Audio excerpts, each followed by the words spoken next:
What's up mga kuys? Ngayon ay mag-unbox lang tayo nitong headset natin na very late nang dumating sa atin kasi nagkaroon ng problema yung nauna kong in-order. Kaya ito ngayon yung i-unbox natin. Ibang order na to. Siya ay Mountain Peak. Yung nakaraan na in-order natin is Tanki or Tanke. Ngayon ay nag-Mountain Peak tayo na headset. 4455 na para sa tapered head tube. So, hindi na natin patatagalin pa. Unbox na natin ito mga kuys.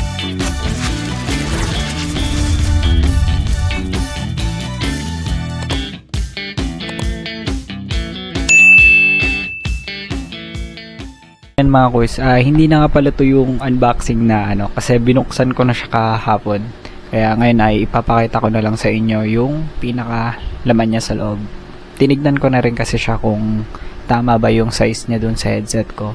And yun, tama lang naman yung dumating. Kaya, yun, simulan na natin to mga quiz. So ayan, kapag bubuksan natin tong pinaka headset niya is sobrang ganda nitong pinaka box niya kasi napaka premium tignan, napaka kapal. Wala nga tong wala tong damage walang yupe yung pinaka box niya nung dumating sa atin.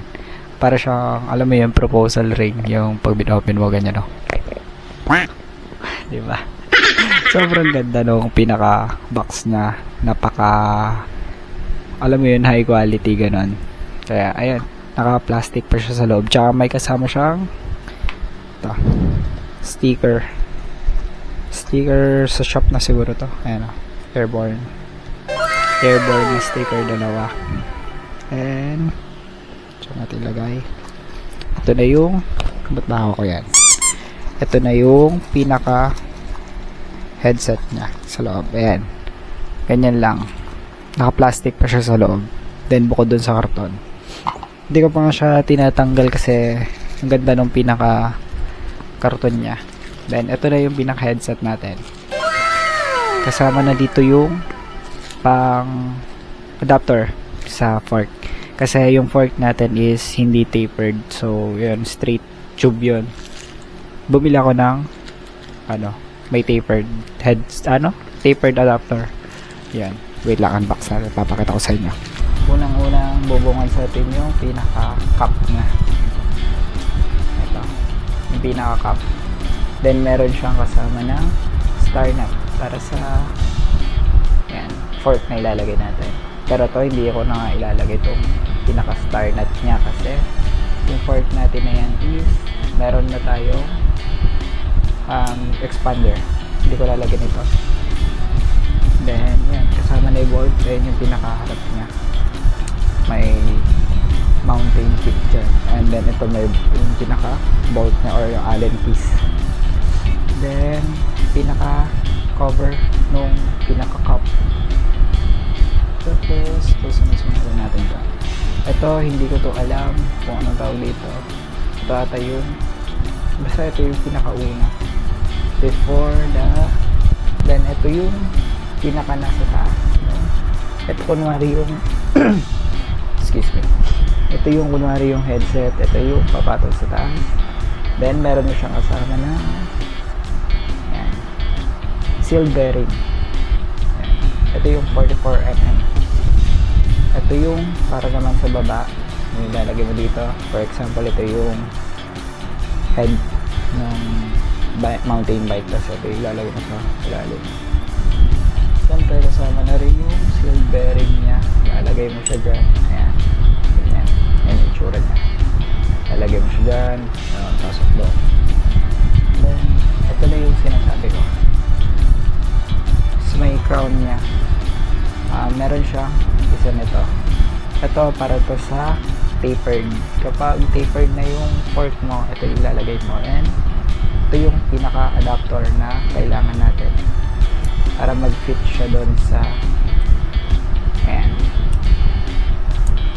para mag-fit siya doon sa pinaka fork natin. So ipapakita ko sa inyo yung pinaka sinasabi ko na purpose nitong adapter. Wait lang. So ayan yung pinaka-fork natin. So kapag meron tayo na itong pinaka adapter kasama tong pinaka crown race na tawag dito, crown race. Ayan. Ito yung magiging tsura niya with adapter to. Ayan, pasok na pasok siya, walang ugayan.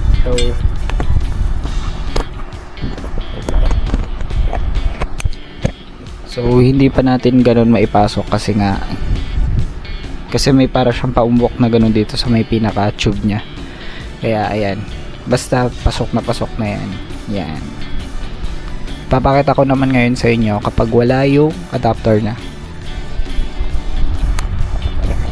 Hirap pa lang, kakat ko na lang to.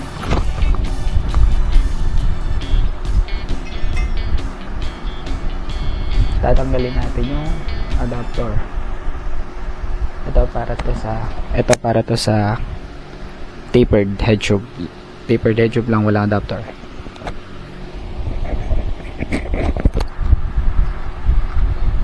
Straight tube walang adapter. So yan, magaan. Napakalaki ng space niya. Diba? Kaya importante na meron kayong adapter kapag straight tube yung pinaka fork na. So yan. So syempre kapag may ganyan, mas madali kasi ito mas na-adjust siyang ganyan. So ito, pagtatapatin mo lang yung dalawang lane nya, dapat perfect lang para sila. Ayan, ganyan, para pumasok siya din. Ayan. Tsaka mas maganda yung may ganito, yung may parang hati na gano'n, kasi mas madali siyang i-press. Ayan ipipress ko na nga So ayun lang yung pinaka headset natin na Mountain Peak. Ito, HS09 Black. So ayan, HS meaning headset, tas yung 9 na yan siguro, code nya na yan. At ayun lang yung pinaka headset natin, gusto ko lang ipakita sa inyo. Marami naman tong nabibili sa online shop. Ayan, so bisitahin nyo na lang yung mga page nila dyan sa baba. Then ngayon ay itatry naman natin kung kaya kong ipasok ng walang gamit or tools. Try natin kung makakapasok dun sa pinaka headset ng bike natin. Kung hindi, bibili pa tayo ng panibagong tools, or try muna natin pukpukin. Delikado yun para syempre sa frame natin, baka mag-crack ganun. Pero kung iingatan naman natin, why not, try muna natin, kasi magkakapit lang muna na tayo ng headset. And napakamahal din kasi nung yung pinaka tools na yun para dun sa headset ng bike. Nasa around 400 pesos din ata siya, ganun. Siya pa yun para sa pandagdag natin sa piyesa natin. So ito, try ko muna na pukpukin yung pinagbabawal na technique ng karamihan para sa mga bike ganyan, baka kasi mag-crack ganun. Pero yun, itatry muna natin yun with syempre pag-iingat. First frame ko tong kakabitan ko na headset, itatry ko muna yun. Pag hindi gumana, i-update ko kayo. Bibili ako ng pang-press para sa headset. Yun, wala nang pukpok yun, higpit na lang na higpit. So try muna natin ngayon kung gagana o hindi. So ayan, update ko kayo, wait lang. So ayan mga kuys, super DIY. Ewan ko kung ayan, kasi wala pa tayong mga tools, napaka DIY. Ang gagamitin natin ay flat screw. Yan, flat screw, tsaka pamunas, tsaka kahoy. Testing natin dito na tayo sa loob ng kwarto magkabit. Ayan, pinaka headset ng bike. Itatry ko siyang i-push kasi gusto ko lapat yung pinaka dalawa na yan, lapat yung crown race tsaka to. Try natin. A few moments later.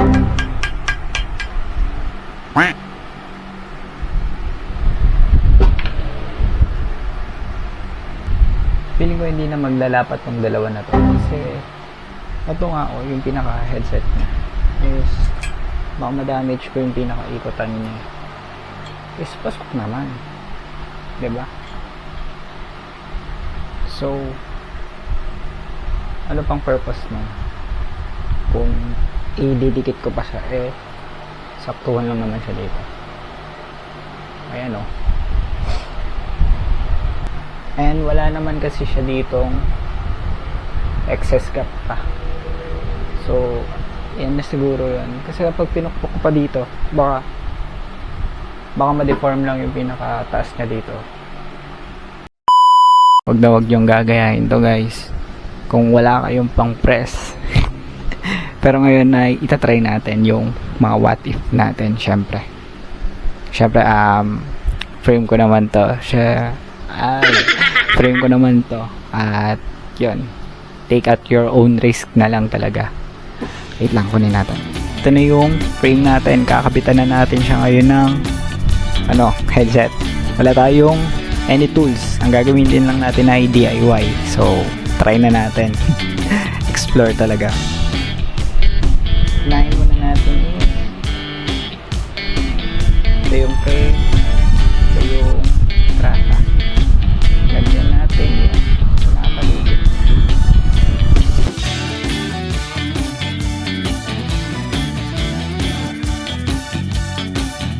Tanggalin muna natin yung pinaka ito.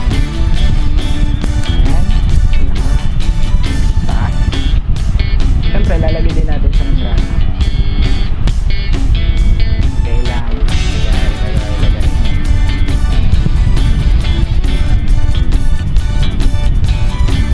Paraan talaga. Pero kapag hindi gumana to, bibili tayo ng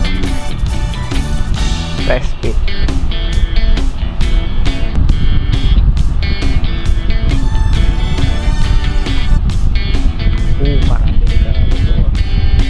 Parang delikado to mga kuya.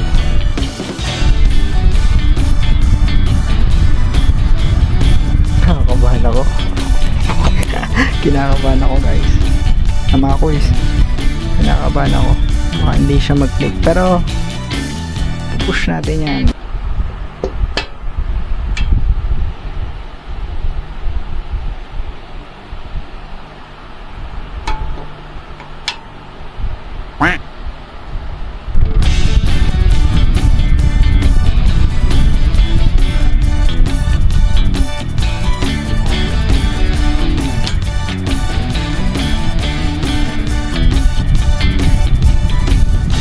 So ayan mga kuys, i-stop ko na to.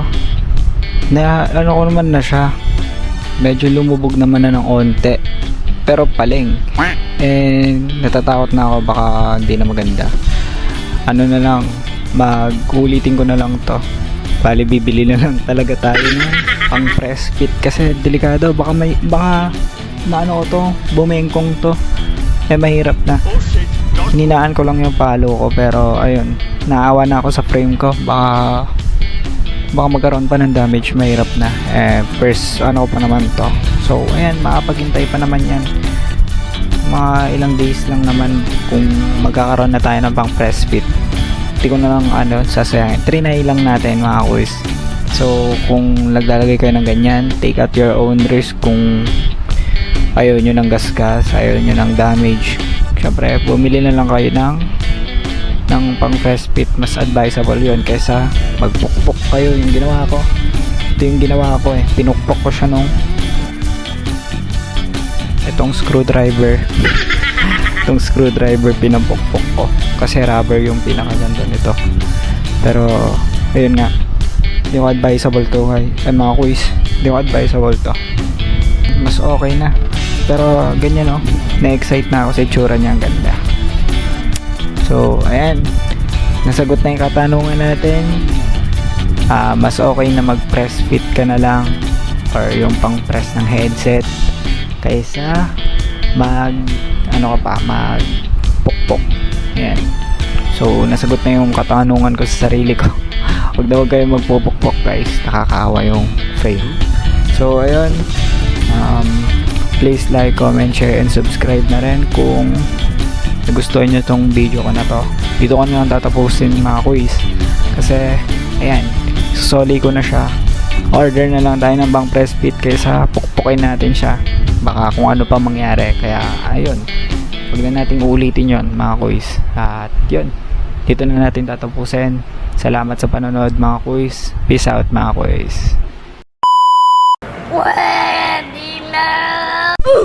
So, ayan mga quiz. Bali, itinuloy pa rin natin yung pinagbabawal na technique. Pinukpok natin ng pinukpok. Dapat pala mas malakas para mas bumaon yung ayan, pinaka headset niya. So far, ayun, wala naman naging upe. Ginamitan natin ng pinaka-kahoy para maging flat yung surface niya, para pag inampas natin is pantay-pantay lahat ng force na pababa. Ayan, makikita nyo, naikabit na rin natin yung headset. Awan ko kung normal yan, oh. Yung parang may ganyan. Ayan. Awan ko kung normal lang ba yan. Comment kayo dyan sa baba kung normal lang yan. So, ayan yung inan natin. Pinutulan na rin natin tong pinaka-fork. And, yan na yung taas. Wala naman siyang alog. Kaya, siguro okay naman na to. So, ayan. Ginamitan natin ang pinagbabawal na technique. Tinuloy pa rin natin kahit delikado. Siyempre, ingatan naman natin ng konti. Pwede na! Yan. Kailangan mo lang ng talagang todong hampas. Ng may pag-iingat. So, ayan. Dito na natin tatapusin. Peace out mga quiz.